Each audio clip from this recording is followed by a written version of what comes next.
My junior year of college, I went on semester at sea with a couple of okay people. We traveled to 9 countries before we made it to our last stop, Costa Rica. I was extremely excited to be in Costa Rica, but also extremely anxious. I was nervous because my friends were making me go ziplining, and I'm terrified of heights. Previously, I had only been on one zipline, and it was not an enjoyable experience. It was about 10 years before, and it took me at least 20 minutes to step off the platform because I was so afraid of heights. The morning that we were going ziplining started off great because, per usual, James, the guy on dining staff on the ship, brought us 3 blueberry muffins placed meticulously on a plate decorated with a white doily. As we walked down the gangway to disembark from the ship, we were greeted by a gust of hot, humid air. We walked down the pier and met with a guy from a tour company that was going to take us ziplining. The place we were going was in the mountains, but we were on the coast, so it was going to be about an hour and a half drive from where we were.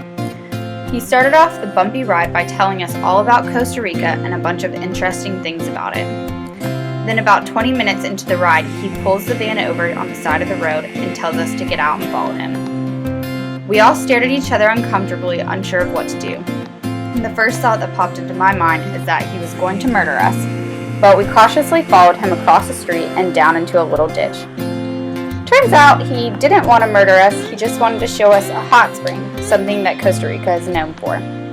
The hot spring looked like a small creek, but you could see steam rising from it when you looked closely. When you touched the water, it was warm just like water from a jacuzzi. After that unnerving experience, we all hopped back in the van and finished the drive to Monteverde.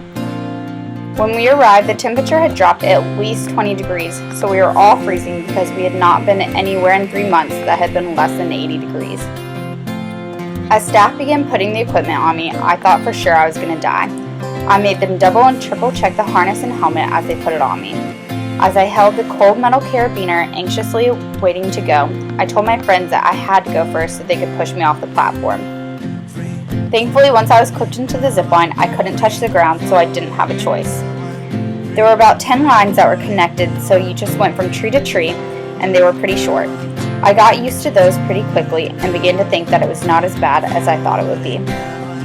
My pounding heart began to slow, and I was starting to enjoy the experience. That was until the short line stopped, and now the lines went over the valley. Going over the valley, I was at least 250 feet in the air, which is insane considering I don't even like climbing ladders. When I went across them, I felt like my heart was going to be out of my chest.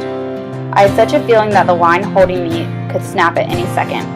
I wanted so badly to get off, but at the same time, seeing the view from there was extremely magnificent and calming. The mountains around me were filled with green forest, and as I looked down, I could see the faint view of houses and farmland that was below me. To see the world around me go by in a slow-motion picture was a powerful image because I'm a person who doesn't often take time to appreciate the small, beautiful things around me. When I got off that one, I thought it was the last one, but it wasn't. There was one more left that was even longer and higher. It was called the Superman. In order to get there, you had to follow a path that required you to climb up this giant hill. About halfway up, I thought my lungs were going to collapse and people were passing me left and right, but I finally made it. This was the longest zipline in Latin America, and you laid down flat as you go across instead of sitting like you were in a chair. It was such a scary experience looking face down at the ground, feeling like at any moment I could fall face first to my death. I was able to keep my eyes open for most of the time, and I was able to see the valley in a different perspective because you could see everything underneath you right as you passed. Beyond thankful for my friends who taught me that it was okay to go out of my comfort zone and try things that do not necessarily seem the safest in my eyes. I learned that it is okay to not always be in control of everything around you, and I should just live a little once in a while. That day, I mostly got over my fear of heights, and it's an experience that I'll never forget.